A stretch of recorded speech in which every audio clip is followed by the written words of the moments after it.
Hi, my name is Amanda Crawl, and I'm married to my husband Matt, and we have 2 kids. And I just wanted to share a little bit today alongside my new good friend Sandy.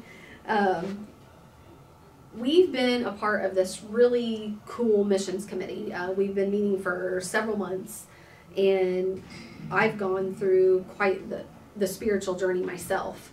And I was so excited to be asked to be in this group with this group of really awesome Christians and good people. But at the same time, I was really nervous because I didn't feel worthy. I know when they first asked me, I was kind of like, well, why do they want me here? And Pat's message a few weeks ago really talked to this. But I thought, I'm not a good enough Christian to be around these guys. These guys are like church celebrities, and my family, we're fairly new members to the church. We've been here just a little over 2 years, and I've always considered myself a Christian, but not a whole Christian, a half a Christian maybe, with just a few pieces missing, or a lot of pieces maybe.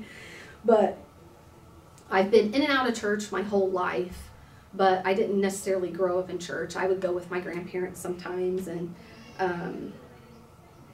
just being raw and throwing myself out. I've never read the Bible.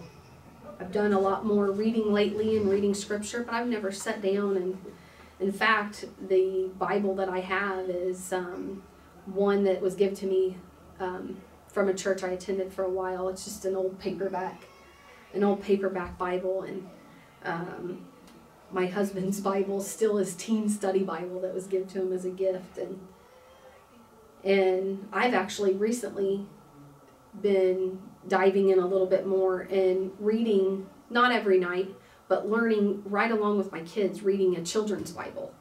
And I was doing this little like pop-up quiz thing last night, and I've learned more than than I expected to from a children's book. But as an adult, I've never been to a Bible study. I've never been to a Sunday school, and I'm just sharing that to be real, to be vulnerable, I guess. And sorry, it makes me a little emotional. I've always been intimidated by my weak faith around mature Christians.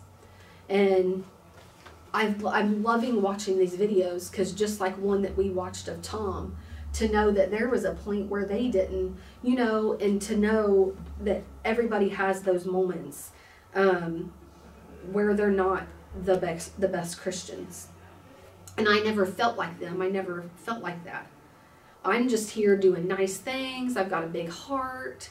I love to volunteer. I love to help people. I love to do all this stuff. But I've got a big heart. I'm full of sin. And that's not good enough.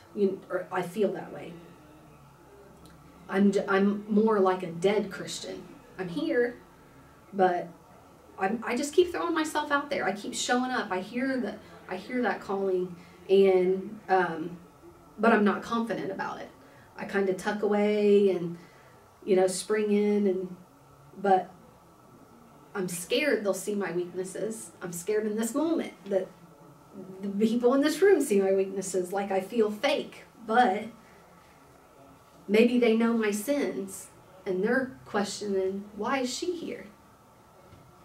But I'm just still chugging along. I'm listening to that voice. I'm hearing that, and that's been the cool part, is during these mission meetings, a lot of this stuff has came out. I've opened up about some of those weaknesses, and these people don't seem scary anymore. Those people maybe that I was intimidated by to go to Sunday school, to go to Bible study, to have the first time Pat asked me to pray, I was like, amen. And now I get up like, somebody come, I want to pray with you, and I don't remember if I read this or somebody said this to me, but this just something really clicked with me. Saints have a past and sinners have a future. And I love that. So, sorry I can't say where it came from, but I've been pretty good at being a dead Christian. I come to church, I do cool things, but I'm not being an alive Christian, and I'm ready to come alive. I was doing all those things before that made me comfortable, and now I'm going to boldly step out into this mission, and I'm going to sacrifice my comfort. And I needed this group, this missions group, and even like growing stronger with Tristan, getting a relationship, being a little more comfortable with him, you know. So if our goal is to make disciples, and our mission, our new mission, loving like Jesus, boldly, consistently, sacrificially, if it fails, I know we made at least 4 new disciples. Myself, and in this process at home, it's carried home. My husband, he has attended quite a few, or not quite a few, but few Bible studies. His 3:15 a.m. alarm clock struggles him a little bit. But he gets out he's breaking out his Bible at home. My beautiful babies, Ramsey and Lachlan, they have this like awesome love for God. And that's even more empowering, you know, because they'll do what we do. They're creatures of their environment. And I thought, if I have these feelings, maybe other people feel that way too. So I'm encouraging you, anyone that may feel like that too, encouraging you to grow with me. Step out of your comfort zone. Come alive. Find those missing pieces. And join us on this journey of strengthening your relationship with God, furthering your relationship, and thanks for listening to me ramble. Well, that was good. Thanks. I think we all have problems being articulate about what we want to say and where we want to go with all of this. I'm Sandy Althoff, for those of you who don't know me yet. I know we have new faces in our church family today, and I'm anxious to get to know you. So if you see me in the foyer or in the room, just come up to me and chat with me, because I love people. And I'm married. Carl is my husband. Actually, we have known one another many, many years, because he went to Sunday school when I went to Sunday school as a child. We moved here when I was 8 years old, and we began going to church. So I've been here a long time. When you reach the age of 75 and you're thinking, I've been here since I was 8 years old, that's a lot of years. Doesn't mean that I'm better than anybody. Trust me, I'm not. And I, like my good friend here, who said she felt a little uncertain about why we were selected to be on this wonderful missions committee. I questioned that too. There are a lot of things in my life that I have regretted.